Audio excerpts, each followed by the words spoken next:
Ikhwan dan akhwat yang dirahmati oleh Allah Subhanahu wa Ta'ala, Assalamualaikum warahmatullahi wabarakatuh. Inilah kunjungan Irena Center dan Indonesian Commercial Jockey melalui berbagai media di seluruh Indonesia dalam acara Membangun Peradaban Islam dengan siaran radio di Indonesia. Assalamualaikum warahmatullahi wabarakatuh.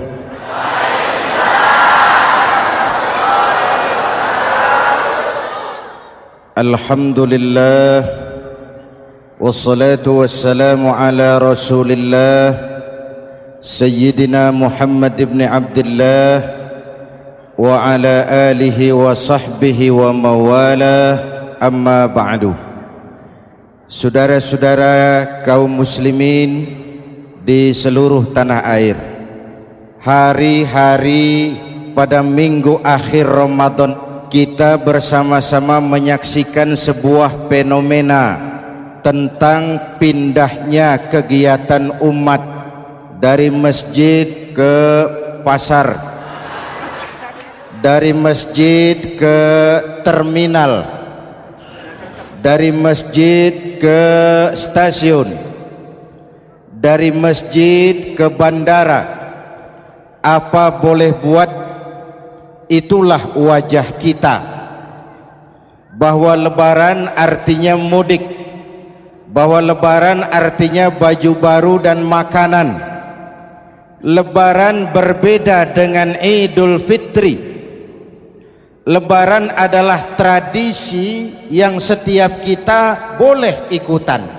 Siapa saja boleh ikut lebaran, tapi tidak tiap orang bisa merayakan Idul Fitri.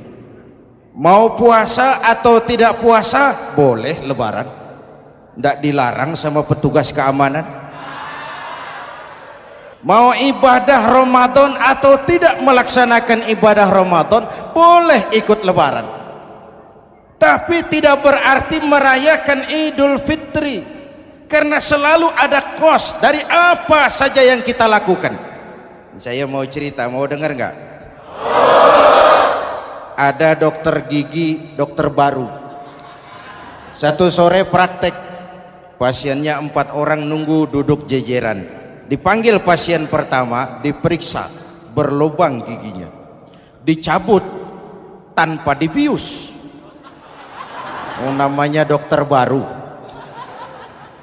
Pasien ini teriak, aduh sakit dok, tidak kuat, sakit. Teriakannya keras sekali. Pasien yang 3 orang yang nunggu gemeter, lari semua. Sudah saya dicabut, diobati, selesai, tanya, sudah selesai dok? Sudah mas. Berapa biayanya? 200.000. Loh, biasanya kan 50.000, kok 200.000? Biasanya sih memang 50.000, tapi siapa suruh kau teriak? Yang 3 lari.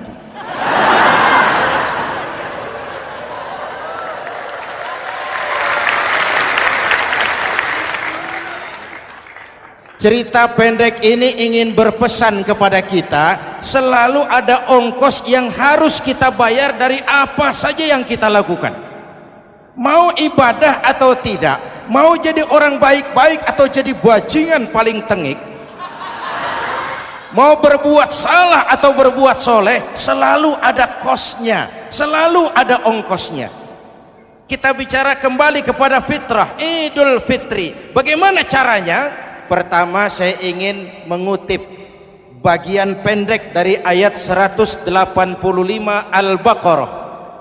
Walitukmilul iddata walitukabbirullaha ala ma hadakum wala'allakum tashkurun. Ada 4 hal dari cuplikan ayat pendek ini. Pertama, walitukmilul iddata, hendaknya engkau sempurnakan jumlah bilangan hari puasamu. Berpuasa sebulan penuh. Sebulan penuh itu bisa 29, bisa 30. Pak, kalau beda pendapat bagaimana? Ada yang lebaran tanggal 5, ada yang lebaran tanggal 6. Hadirin, bagi yang punya kemampuan berijtihad silahkan melakukan ru'yatul hilal. Bagi yang tidak, lebih aman ikut pesan Nabi. Apa pesan Nabi? Fa iza ikhtalaftum fa alaikum bis sawadil a'zam ma'al haqqi wa ahlihi. Kalau kamu berbeda pendapat, ikut golongan terbanyak yang benar dan ahlinya. Jadi walaupun banyak, kalau tidak benar dan bukan ahlinya, tidak usah ikutin. Banyak, benar dan ahlinya. Contoh, 100 insinyur berbeda pendapat dengan 10 kiai tentang doa kunut. Yang diikuti pasti 10 kiai, bukan 100 insinyur. Betul? Atau sebaliknya, 10 insinyur berbeda dengan 100 kiai tentang konstruksi jembatan. Yang diikuti tentu 10 insinyur, benar dan ahlinya. Maka yang paling aman, kita punya departemen agama. Departemen agama punya ahli dari MUI, dari Nahdlatul Ulama, dari Muhammadiyah, dari Al-Wasliyah, dari Syarikat Islam, dikumpulkan melakukan ru'yatul hilal. Yang paling aman, dengerin saja pengumuman departemen agama.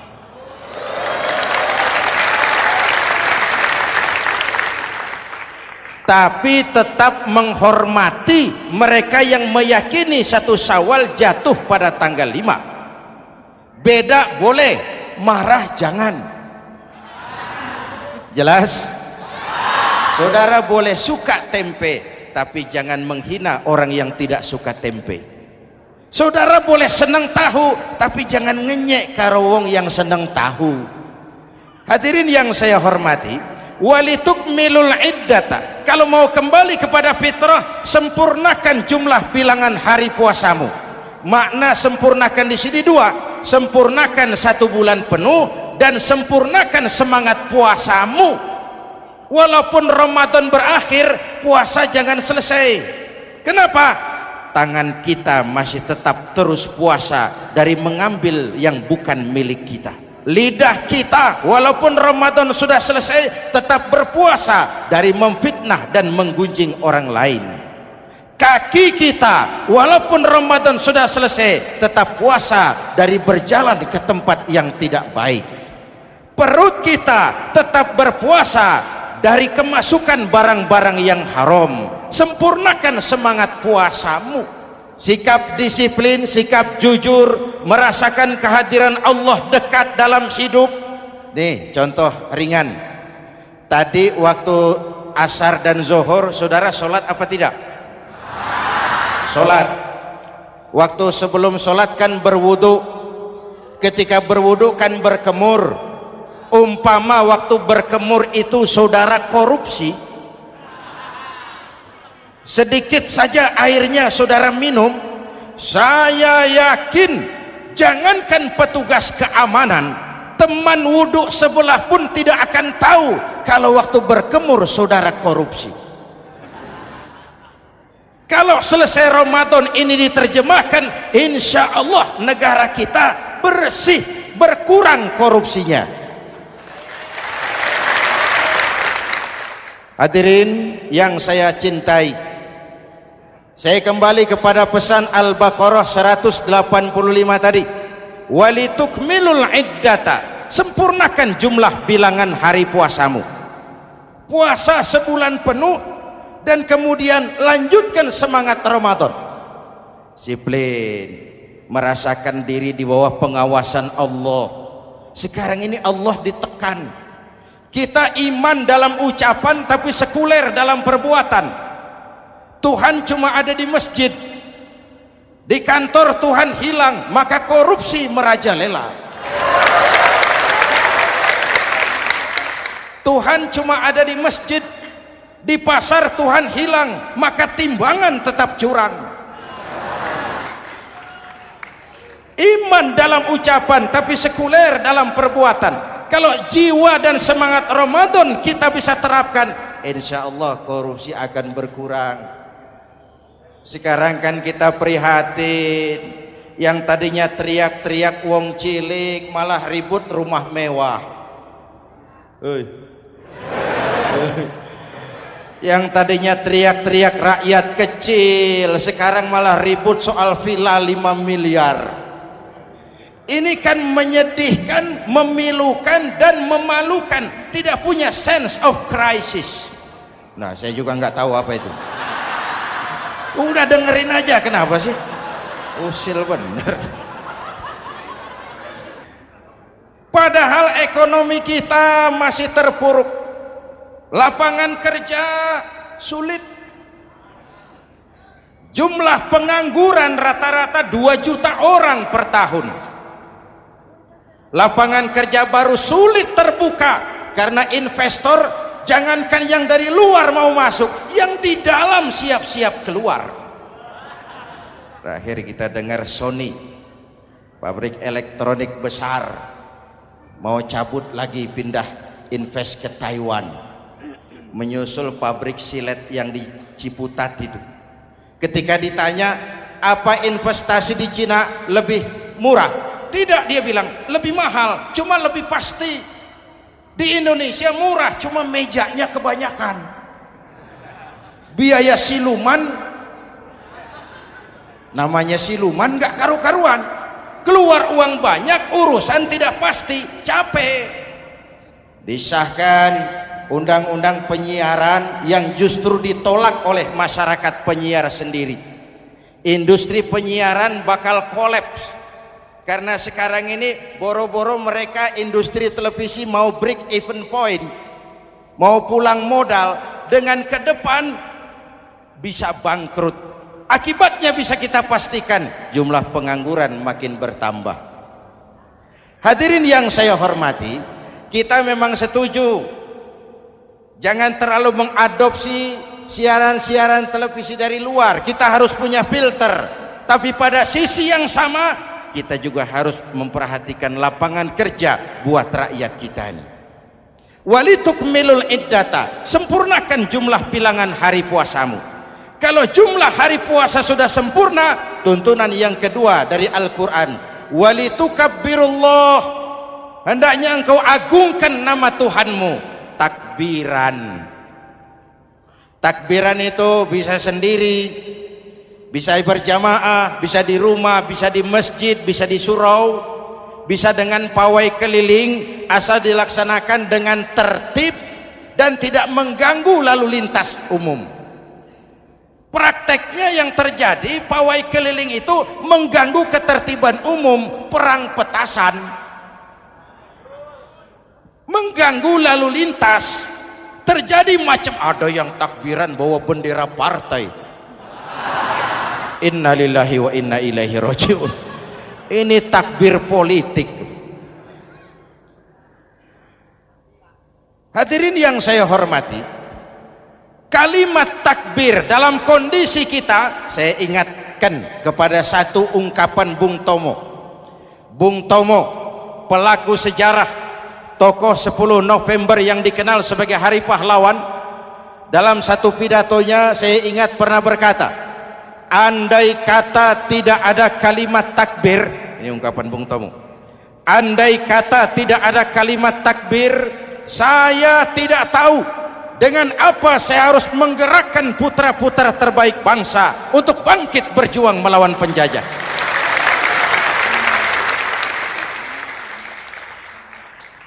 Ketika Allahu Akbar, itu londo kelihatannya kecil, meriam nggak meleduk. Dahulu orang-orang tua kita cuma ada 2 kata, merdeka atau mati. Tidak berpikir nanti kalau menang dan merdeka saya jadi wali kota di mana.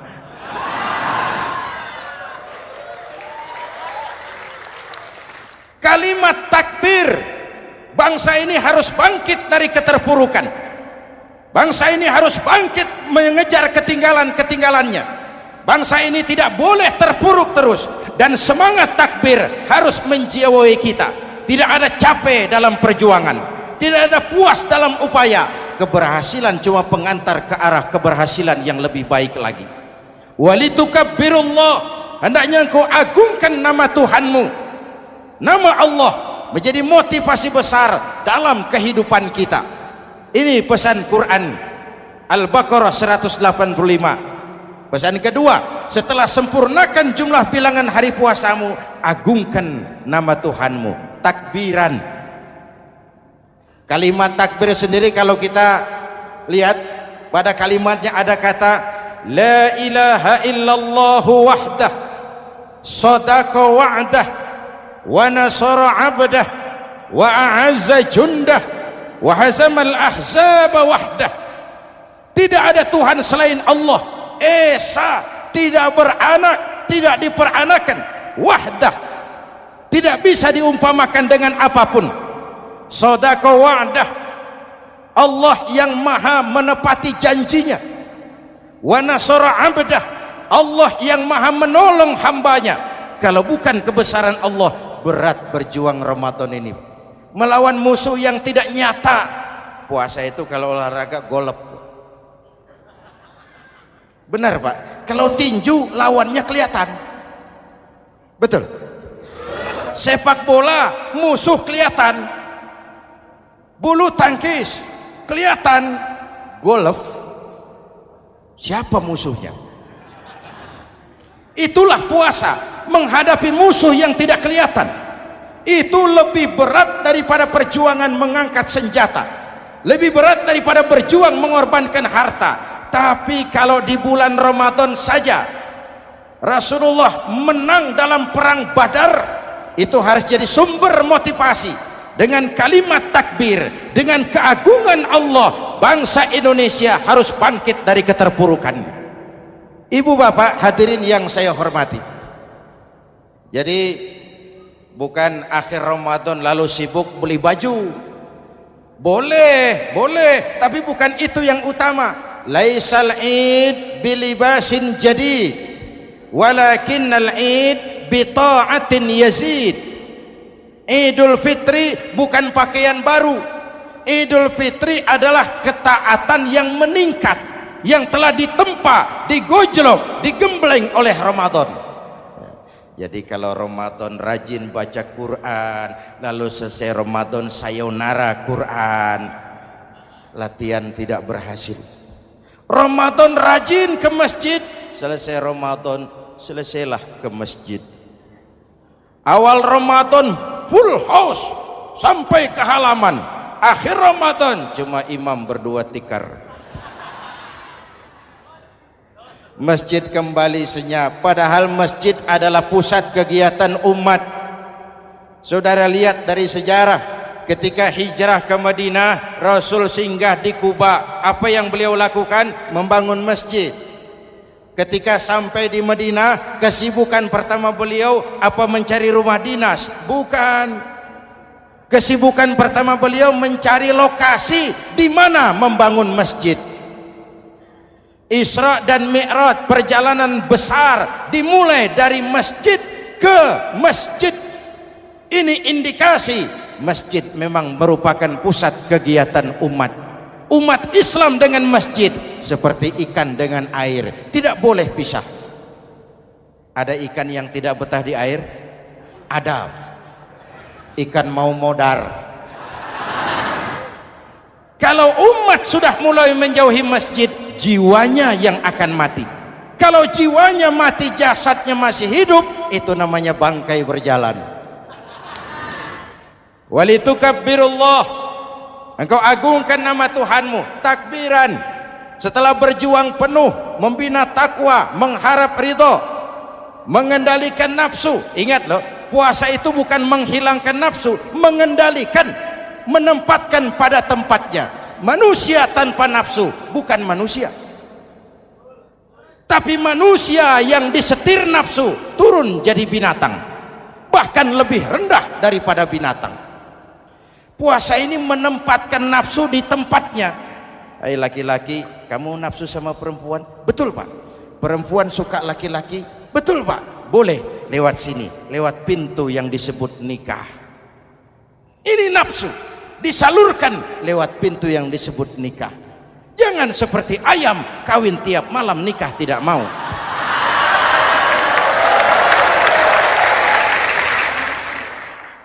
Manusia nafsu kepada materi, kepengen kaya, iya Pak, boleh. Usaha yang halal, jual beli yang halal. Wa ahallallahu al-bai'a wa harrama riba. Allah halalkan jual beli. Jangan ingin kaya lalu makan renten, ingin kaya lalu korupsi, ingin kaya lalu buka peternakan tuyul. Manusia ingin berkuasa, boleh, tapi tetap punya etika dan moral. Jangan ingin berkuasa lalu fitnah, ingin berkuasa lalu mengadu domba orang, ingin berkuasa lalu menghalalkan segala cara. Puasa menempatkan nafsu pada tempatnya. Manusia yang dikendalikan nafsu lebih puas daripada binatang. Saya punya ungkapan lama, sebuas-buasnya kerbau makanannya tetap rumput. Saya belum pernah dengar ada kerbau terlalu buas lalu makan roti. Betul? Tapi manusia kalau sudah dikendalikan nafsu, manusia bukan cuma makan nasi, aspal, semen, kertas, minumnya solar, jauh lebih buas daripada binatang. Inilah puasa, arep nguwong kewong, agar manusia itu jadi dirinya, fitrahnya, jangan dikendalikan oleh nafsu. Kita ini sudah diciptakan fi ahsani taqwim. Masya Allah. Presented by The Integral CJ's Management.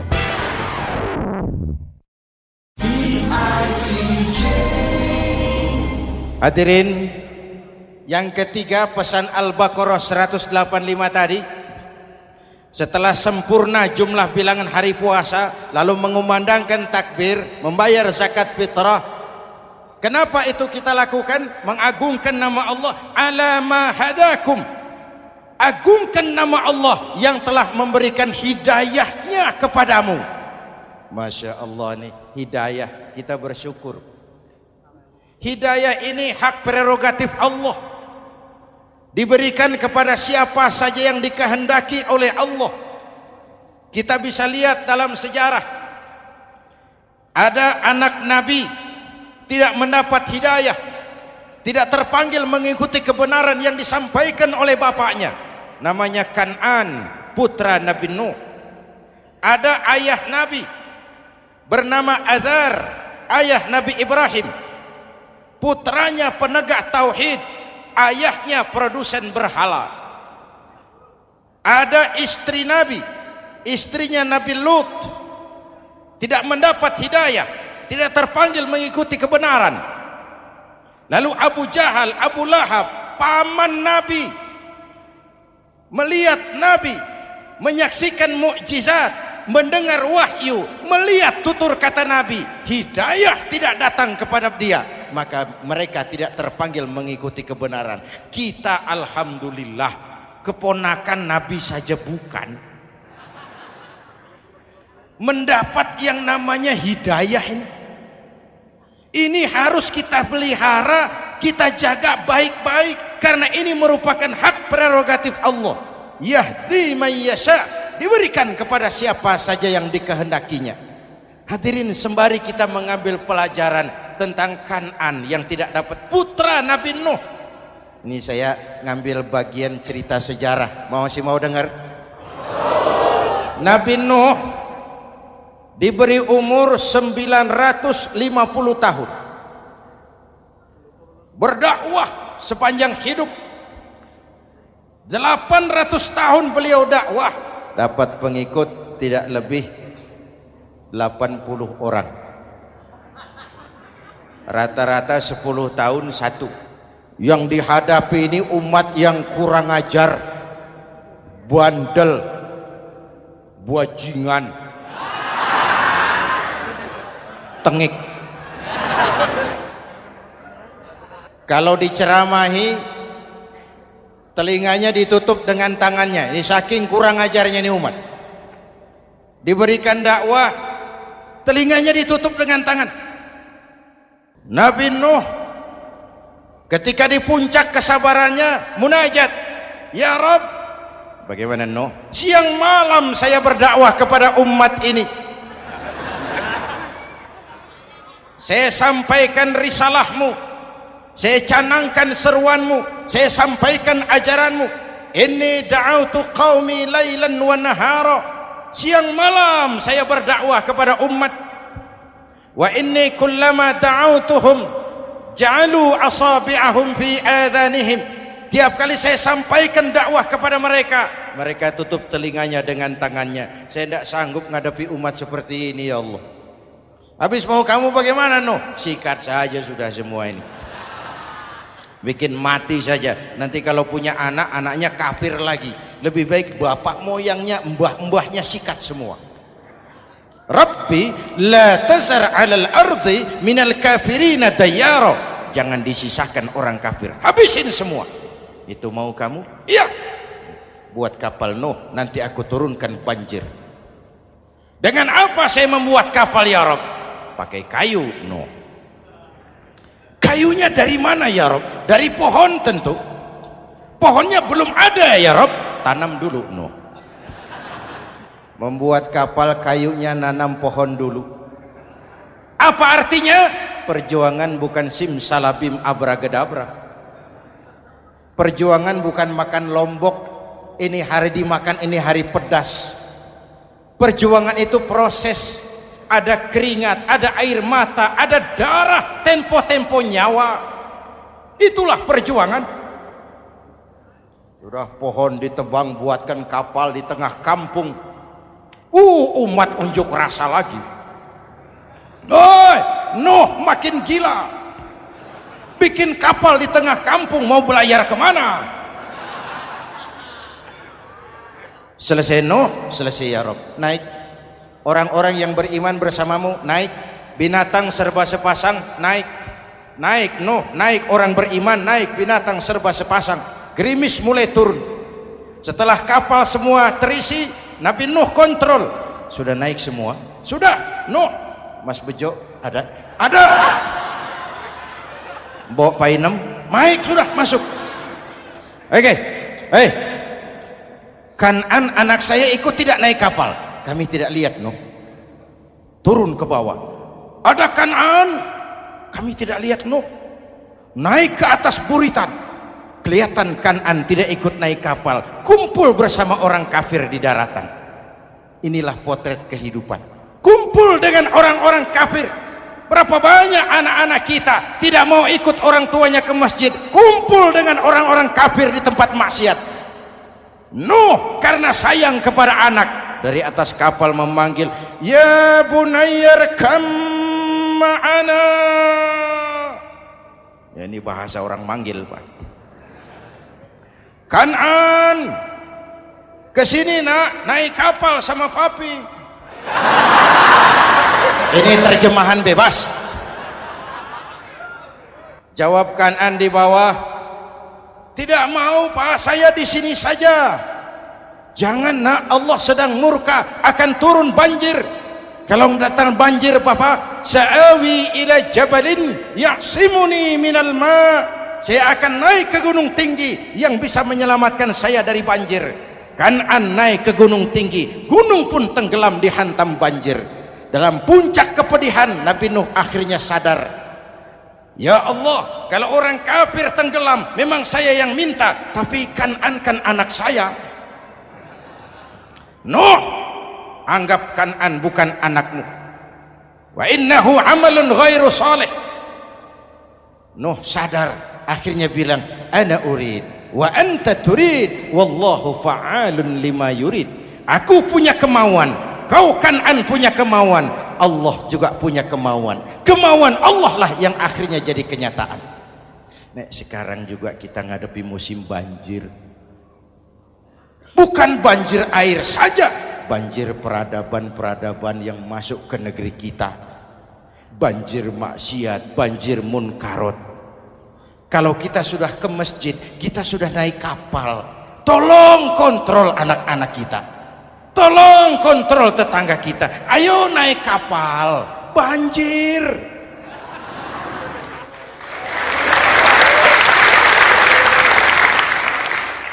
Ditutup ayat ini dengan wala'allakum tashkurun, atas hidayah yang diberikan kepada kita, kita bisa melaksanakan ibadah Ramadan, bisa takbiran, dan diakhiri dengan ungkapan tasyakkur dan tafakkur, mensyukuri nikmat. Saya berulang kali mengingatkan, nikmat bisa berubah menjadi azab kalau kita tidak pandai mensyukurinya. Bayangkan Pak, tahun 87-an kita itu jadi negara yang berswasembada pangan. Beras kita cukup untuk rakyat kita. Sekarang kita jadi pengimpor beras terbesar. Kita beli beras ke Vietnam, kita beli beras ke Thailand, ke negara-negara yang lebih kecil dari kita. Kenapa? Karena sawah kita tanami gedung dan beton. La in syakartum la azidannakum wa la in kafartum inna adzabi lasyadid. Kalau kamu bersyukur, aku tambah nikmat. Kalau kamu ingkar, tidak pandai bersyukur, awas, azabku pedih. Maka ungkapan saya, orang kaya bisa masuk surga karena hartanya, orang kaya bisa masuk neraka juga karena hartanya. Syukur apa tidak syukur? Pejabat bisa masuk surga karena jabatannya, pejabat banyak yang masuk neraka juga karena jabatannya. Syukur apa tidak syukur?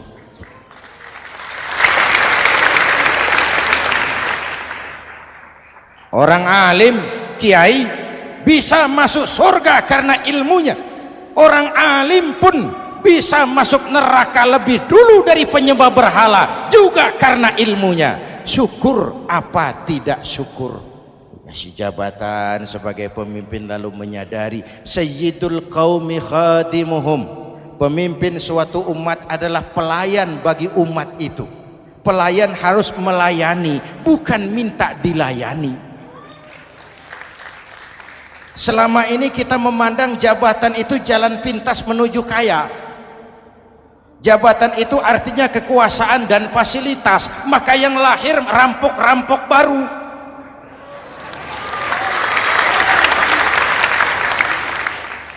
Jabatan adalah alat untuk pengabdian di tengah rakyat yang sedang susah, di tengah negara yang sedang terpuruk. Kita memerlukan pemimpin-pemimpin yang sadar sayyidul qaumi khadimuhum. Pemimpin suatu kaum adalah pelayan bagi kaum itu sendiri. Ibu bapak hadirin yang saya hormati, dengan mensyukuri itu maka makna Idul Fitri meresap kembali kepada fitrah kita sebagai manusia, fitrah kesucian. Secara sederhana orang gambarkan kembali kepada fitrah seperti bayi baru dilahirkan oleh ibunya, bersih, suci, tanpa dosa, lantaran sudah dibersihkan oleh ibadah Ramadan. Tapi para ulama khalaf ada yang mengartikan fitrah itu kecenderungan kepada kebajikan, kecenderungan kepada kebaikan. Itu juga fitrah. Kembali kepada fitrah manusia, kecenderungan untuk berbuat baik. Kita lahir bayi, tidak punya dosa, betul? Tidak ada dosa warisan dalam Islam. Kalau harta warisan ada, dosa warisan tidak. Karena itu dalam Islam juga tidak ada penebusan dosa. Kalau dosa bisa ditebus dengan uang, tentu Menteri Keuangan nomor 1 masuk surga.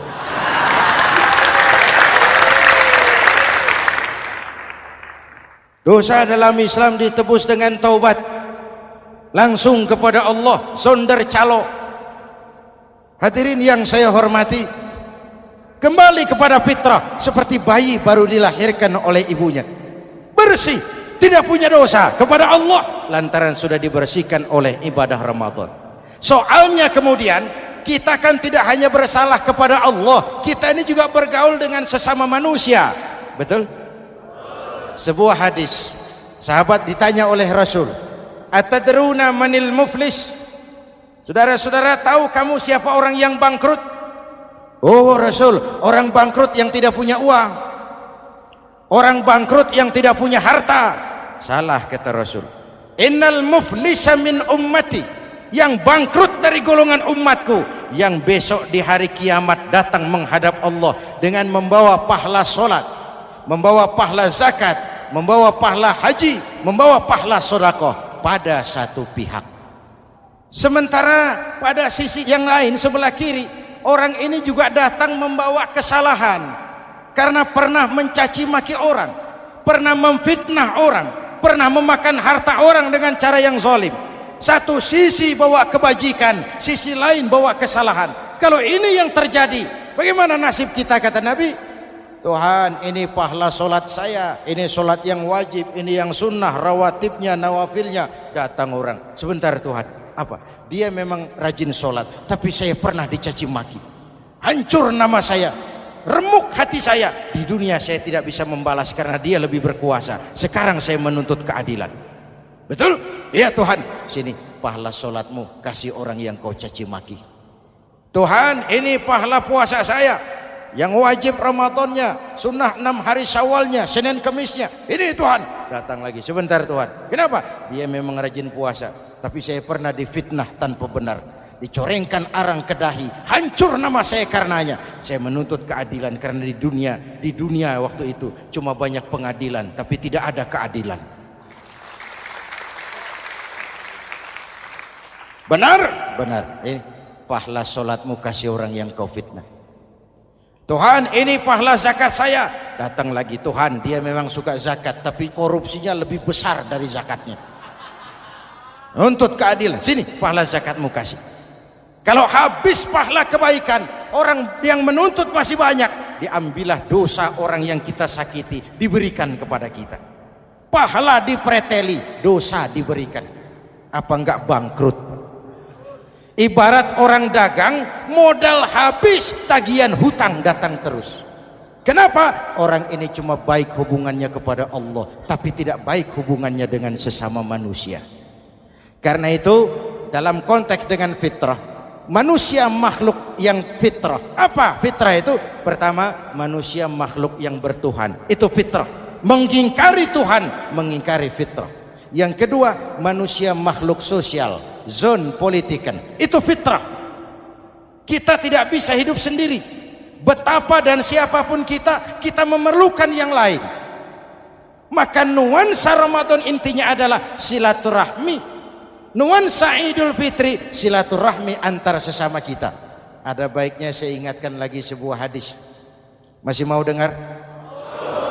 Selesai sholat Id, sahabat mendengar Rasul mengucapkan amin 3 kali. Amin, amin, amin. Ya Rasul, ada apa? Tadi turun Jibril selesai sholat, mau berdoa. Muhammad, aku mau mohon kepada Allah, mau kau aminkan? Silahkan Jibril. Jibril doa, Rasul amin. Doanya 3 macam permohonan, maka Rasul 3 kali mengucapkan amin.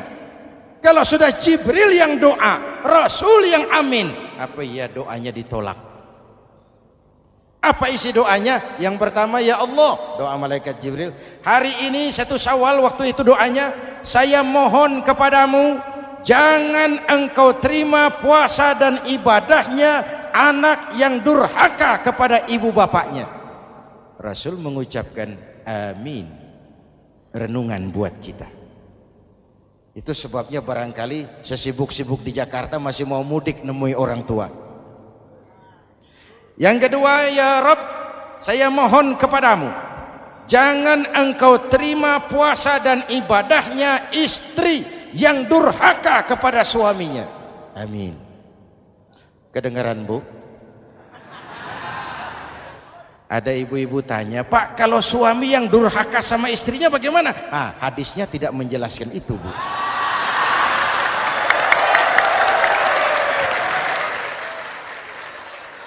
Lo menang sendiri. Yang jelas suami itu presiden rumah tangga, dimintakan tanggung jawab tentang istrinya. Nah istri swargo manut neraka kadut. Ketika pulang Isra Mi'raj saja Rasul bercerita, aku diperlihatkan neraka. Neraka ya Rasul? Iya. Lalu aku lihat isinya kok kebanyakan perempuan. Perempuan. Laki bagaimana? Laki juga tidak sedikit. Cuma kebanyakan perempuan. Ya Rasul, apa mereka tidak sholat? Sholat. Apa mereka tidak ngaji? Oh, rajin mereka sama suaminya. Kenapa banyak mereka di sana? Rasul senyum dan menjawab, hunna yakfurnal asir. Umumnya perempuan kurang bisa terima kasih sama suaminya.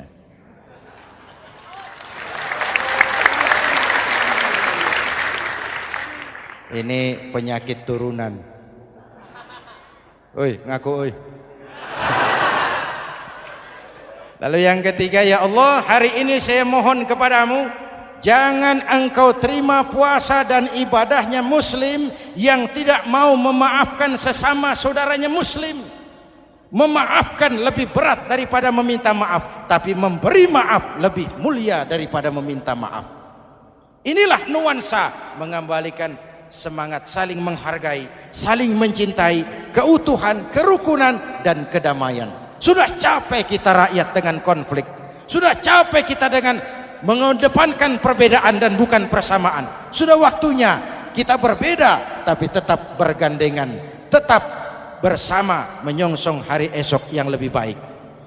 Mintalah ridho ibu bapak, suami kepada istri, istri kepada suami, dan memaafkan sesama saudara muslim sehingga kita benar-benar kembali kepada fitrah. Terima kasih dan mohon maaf, semoga ada manfaatnya. Usikum wa nafsi bitaqwallah. Wassalamualaikum warahmatullahi wabarakatuh.